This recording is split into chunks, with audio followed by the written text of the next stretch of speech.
এটা নতুন ঘটনা নয়, গত 100 বছরই ঘটনা ঘটছে, কেউ বিচার করে না। আমি চেষ্টা করেছি সাধ্যমতো। তত্ত্বাবধায়ক সরকারের কাছে সব কাগজ আছে, আপনার রেল সচিবের কাছে। পদুয়ারের বাজার ব্যারিকেড ম্যাডাম টাকা দিয়েছিল, লুট করে খেয়ে ফেলেছে আওয়ামী লীগ সরকারের সময়।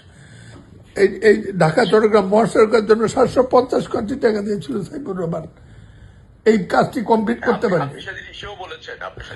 আমি আমার সব কাগজ আছে। আপনি যে দেখুন, আমি কালকে ডাক্তার অ্যাপয়েন্টমেন্ট, আমি ডাক্তার দেখা হয়ে গেলে আমি কাল রাত্রে অ্যাপ্লাই করবো, চেষ্টা করছি। আমার ঘুম যাওয়ার জোগাড় নাই। এই লাশ দেখতে দেখতে আমি বৃদ্ধ হয়ে গেছি ভাই রবিউল। এই পদুয়ার বাজারের রেলের বোর্ডে দানবীয় ব্যারিকেড আমি আমি আমি শান্তি পাবো জীবনে।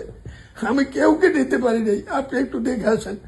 মির্জা ফখরুলকে একদিন নোয়াখালী যাওয়ার সময় দেখিয়েছিলাম, আপনি একটু দেখে আসেন, আপনি বুঝবেন এই দুইটাই একই জায়গা।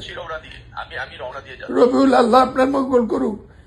আমার নেতারা ওখানে দেখা করবে, আমি তাদেরকে দেখা করতে বলছি। আল্লাহ আপনার মঙ্গল করুক, আল্লাহ আপনার হত্যাস করুক। আমি খুব খুশি হলাম, সারা দিয়েছেন। আমি আপনার কাছে ভিক্ষা চাই, এই দুইটা সমাধান আপনি করবেন। রবিউল, আপনি মির্জার সাথে কথা বলতে হবে, তাকে 2 বার দেখেছি। কি মানবীয় মৃত্যু প্রত্যেক দিন দেখতে হয়।